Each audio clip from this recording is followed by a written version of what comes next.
We're diving into a potential scandal, and it's a big one. Yeah, this one's got some teeth. You sent us this article from Aruba.ua, and it's about their sports funding. The Aruba Sports Subsidy Foundation, to be exact. Right, the SSA. And it looks like there's a lot of money missing. Millions of guilders, potentially. Millions, and, It's their local currency, for those who aren't familiar. Right, and one guilder is about half a US dollar, so... We're talking serious cash here. Serious cash, yeah. And it's supposed to be supporting their athletes. Exactly. But the article says this former director... Kenneth Rolick. Yeah, he's already admitted to some, well, let's just say creative accounting. Oh, yeah, he's offered to pay some of it back. But I get the feeling this is just the beginning. It does seem like he might just be the tip of the iceberg. And there are whispers of high-ranking officials involved. With political connections, even. Oh, this is juicy. And you know what makes it even juicier? What's that? Aruba has elections coming up. Oh, wow. Talk about bad timing. The governing party, the MEP, is already in hot water. They've got 3 former ministers facing legal trouble. Could this be a fourth? It wouldn't surprise me. And you know what else is interesting? Tell me. There's this 1,000 florin makeup bill. 1,000 florins for makeup. Yeah, you read that right. That's a lot of mascara. It is, and it makes you wonder, what were they doing, putting on a Broadway show? Seriously.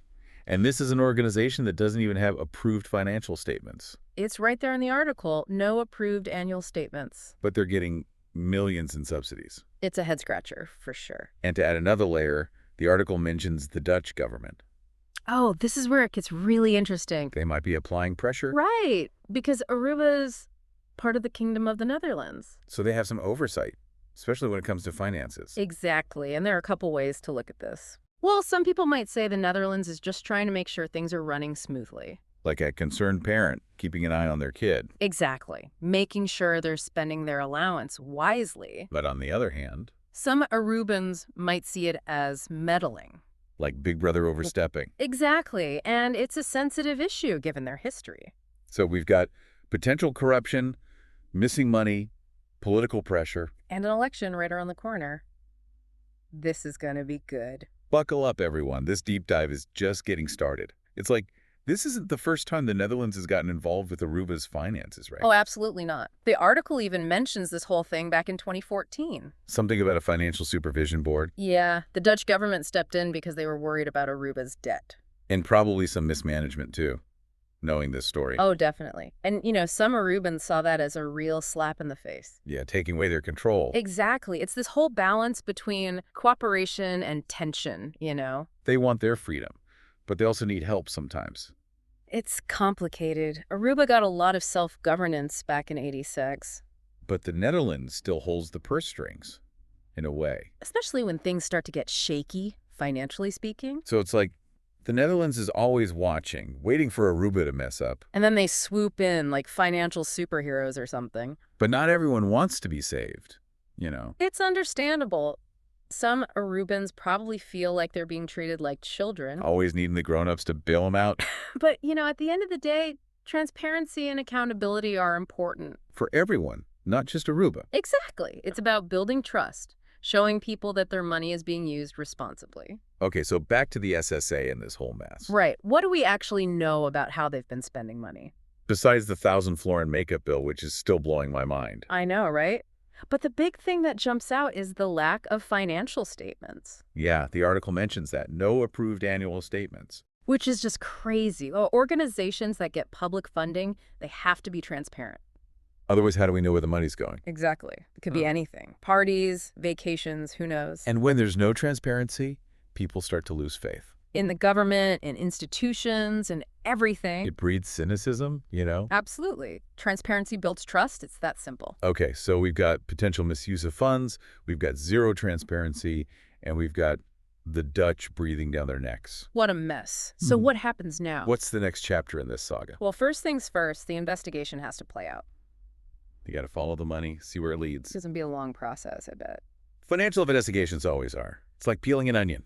Layer after layer after layer. And all of this is happening with an election looming. Talk about pressure. How's this going to affect the voters? Yeah, are they going to blame the MEP for this whole mess? Some might, but others may not care if they're happy with the government overall. So it's really up in the air. Absolutely. It's way too early to tell what's going to happen. This whole thing is a tangled web, isn't it?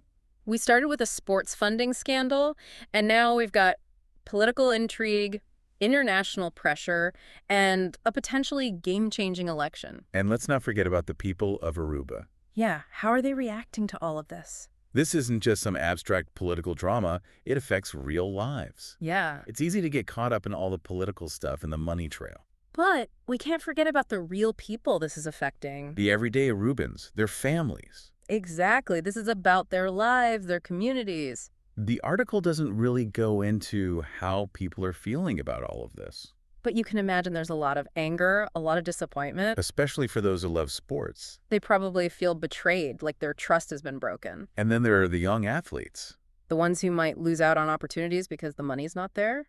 or it's being used for, I don't know, makeup. 1,000 florins worth of makeup. It's just sad to think about. And what about the coaches? They put so much heart into their work. And now their programs might suffer because of this scandal. It's a ripple effect. It touches everyone. It really makes you wonder about the future of sports in Aruba. If the SSA is found to be corrupt, will people still want to support them? Will they donate? Will they trust them with their money? And what about international organizations? Will they want to partner with Aruba? It could take years to rebuild that trust. This scandal could cast a shadow over everything. So we've got this whole mess with the SSA, and then there's the Dutch government. Right. What does this mean for their relationship in the long run? Will this drive them further apart? It could. If the Netherlands tries to tighten their grip on Aruba's finances, It might feel like they're punishing them. and that could lead to even more resentment, more calls for independence. But maybe, just maybe, this could actually be a good thing. In a way. How so? If this investigation forces them to clean up their act, Implement some real reforms, become more transparent. it could actually strengthen their relationship with the Netherlands. It could show that they're serious about good governance. So it's a crossroads, really. A chance for Aruba to prove themselves. Well, we've covered a lot of ground in this deep dive. We started with a sports funding scandal and ended up talking about the fate of a nation.